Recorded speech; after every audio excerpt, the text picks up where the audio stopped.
Nation fast आपका अपना channel.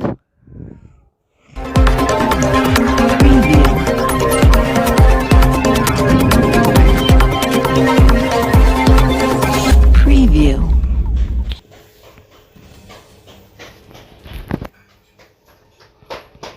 हमारे चैनल को लाइक एंड सब्सक्राइब ज़रूर करें। देश भर में होली का खुमार छाया हुआ है और दूसरी तरफ लोकसभा के चुनाव की जोर शोरों से तैयारी। देखिए हमारी खास खबर नेशन फास्ट।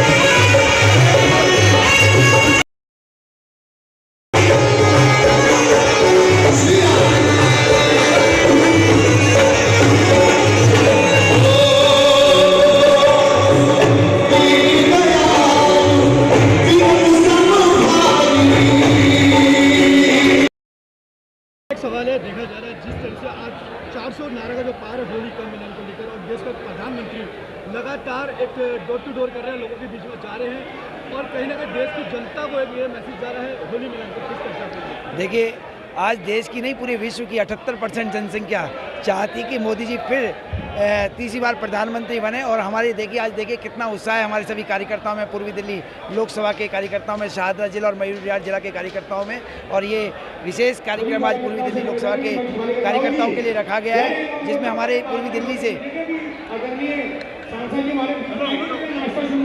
दीपक जी पूर्वी दिल्ली लोकसभा के हमारे सांसद के जो कैंडिडेट लोकसभा से हमारे जो सांसद के कैंडिडेट हैं श्री हर्ष मल्होत्रा जी, जो कि बहुत सहज सरल और हमारे अपने कार्यकर्ताओं के मध्य में से ही एक ऐसे कार्यकर्ता हैं जो सभी के लिए 24 घंटे अवेलेबल हैं। और हम सब जानते हैं हर्ष जी का जीवन पूर्व में महापौर रहे इस पूर्वी दिल्ली नगर निगम के, और अनेक दायित्वों पर रहे। और मैं समझता हूँ कि आज हम सब कार्यकर्ता, हर्ष जी तो सांसद बनेंगे, लेकिन हम सब कार्यकर्ता भी सांसद बनने जा रहे हैं। हम तो अगर देखा जाए यहाँ से आप इसका बीजेपी का कैंडिडेट चेंज करा गया है और बात करी जाए तो क्या इससे चुनौतियाँ सामने नहीं आएंगी? कोई चुनौती नहीं है, क्योंकि हमारा इतना कार्य पूरे देश के अंदर किया है माननीय मोदी जी ने। और हमारा विचार क्या नाम है, कैंडिडेट होते हैं तो हमारे विचार जो है कि सर्वधर्म संभाव, पंक्ति में अंतिम व्यक्ति तक विकास पहुँचे, ये हमारे विचार हैं। सभी को समान सामाजिक समरसता, ऐसे हमारे विचार है। और महिला, युवा, किसान, गरीब, इन सब के सम्मान मिले, सुरक्षित रहें सब लोग, इनको सबको रोजगार मिले, ये जीवन को अच्छे से जी सकें, ये हमारे विचार हैं। और ये विचार ही हमारा कैंडिडेट होता है। कैंडिडेट कोई हमारे लिए अलग नहीं होता है, ये तो बदलते रहेंगे, आते रहेंगे, जैसे जैसे होता है वो चलता रहेगा। इसलिए हमारा विचार ही हमारा कैंडिडेट है, और जो कि कमल चुनाव चिन्ह हमारा कैंडिडेट है। जिस तरह से अरविंद केजरीवाल की गिरफ्तारी हुई है और आज उनकी पत्नी प्रेस कॉन्फ्रेंस कर रही है, क्या कहा जाए? देखिए, कुछ नहीं है उनके पास, है कुछ कहने के।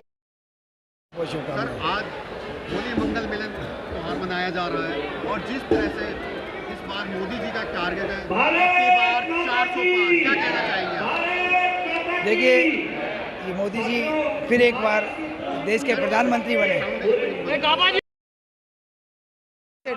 देखिए, सबूत तो क्या नाम है, वो जो कैंडिडेट थे गोवा के अंदर जो खड़े हुए थे, वो हमारी पार्टी के नहीं थे, वो आम आदमी पार्टी के थे। उन्होंने कहा कि हमको पैसा मिला है। उन्होंने कहा कि जो अखबारों में जो न्यूज़ आई थी वो क्या नाम है, शराब माफिया ने पैसे दिए थे उसके अंदर न्यूज़ प्रिंट कराने के लिए, और जो क्या नाम है एडवर्टीजमेंट प्रिंट कराने। हमने नहीं कहा, ये वही कह रहे हैं हमने। ये सब ईडी ने जहाँ सबूत पेश करने, जब तो सर जो क्या नाम है आपके न्यायाधीश जी ने, जो हमारे न्यायाधीश हैं लोअर कोर्ट के, उन्होंने जो जवाब दिया है, तभी तो 10 दिन का रिमांड दिया है। आपका और हमारा कहाँ सर, 10 दिन 6 दिन का कर लीजिए, 6 दिन में 4 दिन और बढ़ जाएंगे, क्या दिक्कत है? जब यदि जवाब नहीं देंगे तो नहीं, पहले नहीं मैं कह रहा। यदि आप कह रहे 10 दिन मेरे मुँह से निकल गए तो 6 दिन क्या हो तो 6 महीने भी हो सकते हैं, इसलिए कोई ऐसी बात नहीं है। मेरा एक सवाल है, किसी सीधे भाजपा पे आरोप लगा रही है जो ये अरविंद केजरीवाल जो अरेस्ट करा गया है, सिर्फ जो ईडी एजेंसी है वो सिर्फ भाजपा की है और किसी की नहीं है। ऐसा कहना गलत है। ये मान्य, एक तरफ जब उनके मान्य न्यायालय सुप्रीम कोर्ट उनके फेवर में डिसीजन दे देते हैं तो बहुत अच्छा हुआ। और जब क्या नाम है उनके फेवर में डिसीजन नहीं आता तो भाजपा पे आरोप लगा देते हैं। अरे भाई, जांच एजेंसी का सामना करना चाहिए। यदि हम निष्पक्ष हैं, हम सही हैं, तो सही होने के नाते क्यों 10वें सम्मान पे क्या नाम है ईडी को आना पड़ रहा है? आप सही थे तो पहले दिन ही कहते थे मैं तैयार हूँ, चलो कहाँ आना है, जाके बैठ जाते ईडी ऑफिस में, बोलिए मैंने कहाँ पैसा लिया है, क्यों नहीं किया? तो इसीलिए सब ये बातें सब बेकार की है, उनके पास कुछ नहीं है, क्योंकि अब चुनाव है, चुनाव के अंदर आरोप प्रत्यारोप वो लगाते रहेंगे। उनसे कोई जनता सब समझ चुकी है, जनता जानती है किस तरह से उन्होंने महिलाओं की पेंशन रोकी, उन्होंने वृद्ध महिलाओं की पेंशन रोकी, उनको एक बेड पर 3 पेशेंट लेटे हुए हैं। शर्म आनी चाहिए, ये देश की दिल्ली की राजधानी है। यानी आप चुनाव लड़ोगे, इन मुद्दों को लेकर लड़ेंगे आप? ये 100% मुद्दे हैं। और क्या पेंशन नहीं दोगे आप? आपने ही तो कहा था हम पेंशन देंगे, आप ही ने तो कहा था, हमने थोड़ी कहा था। उन्होंने ही तो कहा था कि बस में हम फ्री घुमाएंगे। बस ही नहीं है, 1500 बस भी हमारी भाजपा सरकार ने दी है उन्हें। कांग्रेस ने खुद प्रेस कॉन्फ्रेंस की थी, अजय माकन जी ने। अभी उन्होंने कहा था कि केजरीवाल का ये शराब का घोटाला है, बहुत बड़ा घोटाला है, इसमें उनको क्या नाम है जांच एजेंसियों का सामना करना चाहिए और जांच एजेंसियों को भी क्या नाम है इनके ऊपर कार्रवाई करनी चाहिए। तो इसलिए कहीं कुछ नहीं, अब कहने को कुछ नहीं बचा, सिर्फ अपनी झेप मिटा रहे हैं। और वो उनके साथ में 100% न्याय होगा, वो अंदर रहेंगे और अंदर रहकर जो उन्होंने भ्रष्टाचार में पैसे कमाए हैं, चाहे वो शराब घोटाला है, चाहे जल घोटाला है, चाहे DTC घोटाला है, चाहे पैनिक बटन घोटाला है, चाहे दवाई घोटाला है, चाहे मोहल्ला क्लिनिक घोटाला है, अनेक घोटाले उन्होंने जो किए हैं, जो स्कूलों का घोटाला है, उन सब घोटालों का जवाब देना पड़ेगा। अब केजरीवाल जी छोड़ दीजिए, केजरीवाल जी तो अंदर रहने वाले हैं। इसलिए उन्होंने जो घोटाले किए, जो जनता के पैसे का दुरुपयोग किया, जो गोवा चुनाव में लगाया, जो पंजाब चुनाव में लगाया, जो यूपी के चुनाव में लगाया, जो राजस्थान के चुनाव में लगाया है, उन्हीं के कैंडिडेट कह रहे हैं कि हमें कैश दिया गया केजरीवाल जी की तरफ से। तो कैश आया कहाँ से उनके पास में? तो सीधी सी जवाब है, इसलिए हमें कहने की कोई आवश्यकता नहीं है। मोदी जी ही इस देश के प्रधानमंत्री तीसरी बार बनने जा रहे हैं और हम 400 प्लस क्या नाम है हम रहेंगे। और पूर्वी दिल्ली से हमारे सांसद हर्ष मल्होत्रा जी बनने जा रहे हैं, यही हमारा है। और केजरीवाल साहब है, कोई नहीं है टक्कर में, क्यों पड़े हो चक्कर में, हम सब कहते हैं, सीधी सी बात है। यहाँ पर अब हुए आए थे और कांग्रेस ने खुद प्रेस कॉन्फ्रेंस की थी, अजय माकन जी ने। अभी उन्होंने कहा था कि केजरीवाल का ये शराब का घोटाला है, बहुत बड़ा घोटाला है, इसमें उनको क्या नाम है जांच एजेंसियों का सामना करना चाहिए और जांच एजेंसियों को भी क्या नाम है इनके ऊपर कार्रवाई करनी चाहिए। तो इसलिए कहीं कुछ नहीं, अब कहने को कुछ नहीं बचा, सिर्फ अपनी झेप मिटा रहे हैं। और वो उनके साथ में 100% न्याय होगा, वो अंदर रहेंगे और अंदर रहकर जो उन्होंने भ्रष्टाचार में पैसे कमाए हैं, चाहे वो शराब घोटाला है, चाहे जल घोटाला है, चाहे DTC घोटाला है, चाहे पैनिक बटन घोटाला है, चाहे दवाई घोटाला है, चाहे मोहल्ला क्लिनिक घोटाला है, अनेक घोटाले उन्होंने जो किए हैं, जो स्कूलों का घोटाला है, उन सब घोटालों का जवाब देना पड़ेगा। अब केजरीवाल जी छोड़ दीजिए, केजरीवाल जी तो अंदर रहने वाले हैं। इसलिए उन्होंने जो घोटाले किए, जो जनता के पैसे का दुरुपयोग किया, जो गोवा चुनाव में लगाया, जो पंजाब चुनाव में लगाया, जो यूपी के चुनाव में लगाया, जो राजस्थान के चुनाव में लगाया है, उन्हीं के कैंडिडेट कह रहे हैं कि हमें कैश दिया गया केजरीवाल जी की तरफ से। तो कैश आया कहाँ से उनके पास में? तो सीधी सी जवाब है, इसलिए हमें कहने की कोई आवश्यकता नहीं है। मोदी जी ही इस देश के प्रधानमंत्री तीसरी बार बनने जा रहे हैं और हम 400 प्लस क्या नाम है हम रहेंगे। और पूर्वी दिल्ली से हमारे सांसद हर्ष मल्होत्रा जी बनने जा रहे हैं, यही हमारा है। और केजरीवाल साहब है, कोई नहीं है टक्कर में, क्यों पड़े हो चक्कर में, हम सब कहते हैं, सीधी सी बात है। यहाँ पर अब गया और ईडी का इस्तेमाल एक देखिए, हम तो नहीं गए सुप्रीम कोर्ट में। सुप्रीम कोर्ट में कौन गया? क्यों सुप्रीम कोर्ट से उन्होंने अपनी याचिका वापस ली? भाई, जब यदि सुप्रीम कोर्ट में उन्होंने याचिका लगाई कि हमारे साथ गलत हो रहा है, तो उन्होंने सुप्रीम कोर्ट से याचिका वापस क्यों ली? कल हम कहाँ कह रहे हैं? फिर उसके बाद में उनको कहिए हम तो निचली अदालत में जाएंगे। तो निचली अदालत ने जो निर्णय लिया, उनको निर्णय का सम्मान करना चाहिए। यदि वो सही थे तो सुप्रीम कोर्ट में अपनी याचिका लगी रहने देते और समय का इंतजार करते कि माननीय न्यायाधीश जी क्या उनके लिए फरमान पेश करने वाले हैं। इसलिए उनके पास कुछ नहीं बचा। सुनीता जी का कहना है कि अरविंद केजरीवाल को सर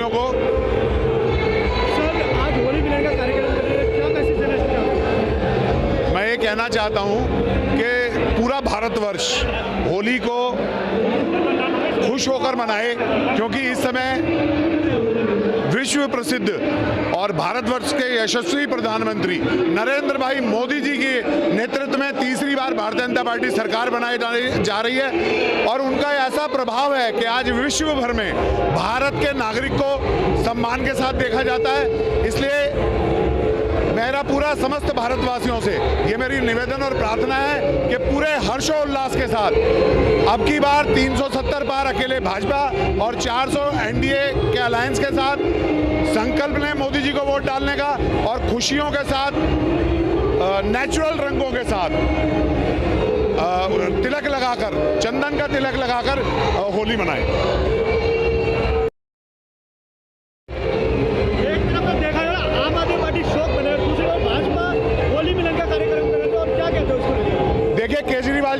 सत्ता में आए थे उन्होंने स्वराज लाने का वादा किया था, लेकिन लाए शराब का घोटाला। और मैं कहना चाहता हूं, केजरीवाल जी कहते थे कि अगर किसी पे आरोप लगा है तो उसे इस्तीफा देना चाहिए, जांच में शामिल होना चाहिए। वही केजरीवाल हैं, पूरे देश में पहला उदाहरण है कि मुख्यमंत्री पे आरोप लगा, ईडी के पास पुख्ता सबूत हैं, सीबीआई केस दर्ज कर रही है, कोर्ट ने उन्हें रिमांड पे भेज दिया, वो जेल चले गए लेकिन इस्तीफा नहीं दिया। तो क्या लगता है 2024 के अंदर भारतीय जनता पार्टी को चुनाव को लेकर फायदा होगा?